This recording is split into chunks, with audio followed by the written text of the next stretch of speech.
savez, le système éducatif africain a été élaboré de manière à amener l'Africain à réfléchir et penser, agir contre son intérêt. Pour exemple, regardez le travail abattu par nos soi-disant intellectuels sortis des grandes universités du monde. Regardons le travail abattu en Afrique jusqu'à présent. Le résultat est néant, catastrophique. Le cerveau a tout simplement été lavé. C'est des blancs à la peau noire qui s'ignorent. Si vous remarquez bien, la plupart de nos intellectuels africains qui font des débats sur les plateaux de télévision, chacun vante son diplôme. Moi, je suis docteur, je suis professeur, je sors de la Sorbonne, je sors de Harvard. Quand moi j'écoute ça, je rigole tout simplement. Je dis voilà encore un ignorant qui oublie qu'il sort d'un laboratoire qu'il appelle université, où on l'a lavé le cerveau. On va prendre quelques exemples, surtout dans le volet économique. Parce que ce qu'on oublie, c'est que l'université forme des diplômés. Mais les diplômés qui ne sont pas éduqués. Les diplômés qui ne réfléchissent plus. Et si même ils réfléchissent, c'est contre leur intérêt. Je ne sais pas si vous voyez ce que je veux dire. On prend le volet économique. Et on prend le volet franc CFA.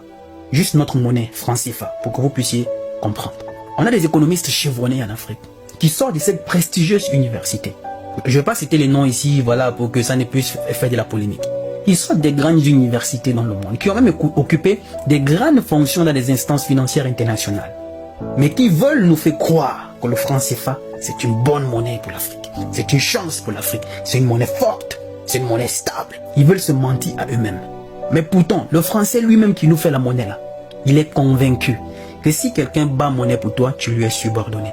C'est la raison pour laquelle, au sortir de la Seconde Guerre mondiale, les États-Unis voulaient battre monnaie pour la France. Le général de Gaulle s'y opposait. Et il y a raison d'ailleurs.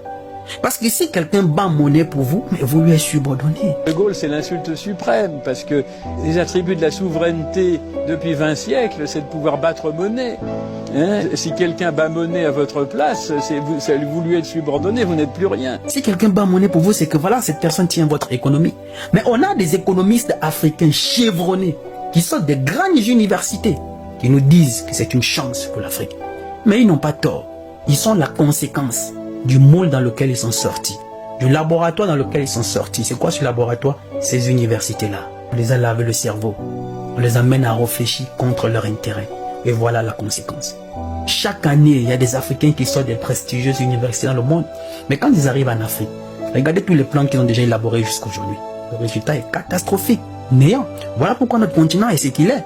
Voilà pourquoi on dit notre système éducatif doit être détruit et repensé, adapté à l'Afrique. Comme quelqu'un qui prend un téléphone Samsung et enlève la batterie du téléphone Samsung, il ouvre un iPhone pour vouloir mettre cette batterie du Samsung dans un iPhone. Il force, ça ne passe pas. Depuis 50 ans, on ne fait que forcer à vouloir introduire cette batterie dans un iPhone. Ça ne passe pas, mais on continue de forcer. Pourtant, il faut juste fabriquer une batterie qui lui est adaptée et on remet à l'intérieur. Ça va passer tranquillement. Mais justement, quelles sont ces personnes qui forcent?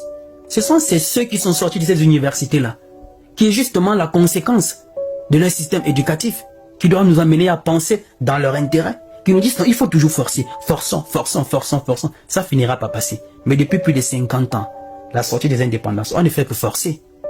Jusqu'aujourd'hui, quel est le résultat? Néant. C'est quoi? L'incompétence. L'université forme des diplômés qui ne sont pas éduqués. Ce sont des blancs à la peau noire qui sortent tout simplement des laboratoires. On les a lavé le cerveau, on les amène à penser et à réfléchir, à agir contre leur intérêt. Le problème n'est pas seulement au niveau de nos intellectuels, c'est à tous les niveaux. Le mal, il est profond. Et ce qu'on ignore, c'est quoi? C'est que quand quelqu'un est docteur, il sort de l'université, il est docteur ou il est professeur. Qu'est-ce qu'on fait? On le recrute à l'université pour qu'il puisse encore, transmettre l'enseignement. Mais il sort déjà, il est déjà la conséquence d'un système qui l'amène à réfléchir et à agir contre son intérêt. Quelle est l'éducation qu'il va donner aux autres? C'est aussi encore laver le cerveau des autres, qui puissent réfléchir et agir contre leur intérêt. Et on va dans la même routine.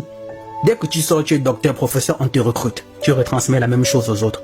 Et on se plaint que notre continent n'avance pas. Mais c'est logique qu'on n'avance pas. On fait du surplace. C'est un système éducatif qui n'est pas adapté, à nos réalités en Afrique.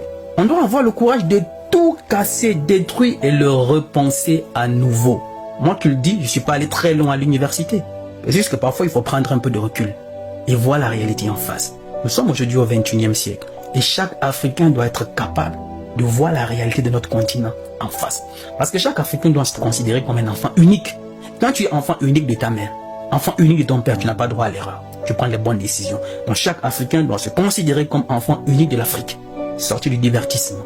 Et et prendre la voie qui n'aura pour but qu'on nous a mené à sortir dans la situation dans laquelle nous sommes. Parce que le mal, il est profond. Il est à tous les niveaux. Même déjà avec nos propres enfants à la maison. Il y a un gros travail qu'il faut faire. Si vous prenez un enfant à la maison, vous lui donnez, je prends un exemple, vous avez un enfant à la maison, vous lui donnez le jus de bissap. Et vous mettez à côté le Coca-Cola. Vous demandez à l'enfant de choisir. Il va choisir quoi? Le choix est vite fait. L'enfant prendra le Coca-Cola. Il a grandi dans un environnement où quand il voit à la télé que le Coca-Cola c'est ce qui est bien pour la santé. Le Coca-Cola c'est ce qui est bien. Le Coca-Cola, voilà, voilà. Nous sommes convaincus que pour avoir une bonne vie, il faut boire le lait le matin. Il faut manger des céréales. Il faut faire, c'est justement ce qu'on voit à la télé. Mais avant que les colons arrivent, à l'époque de nos parents, là, nos anciens,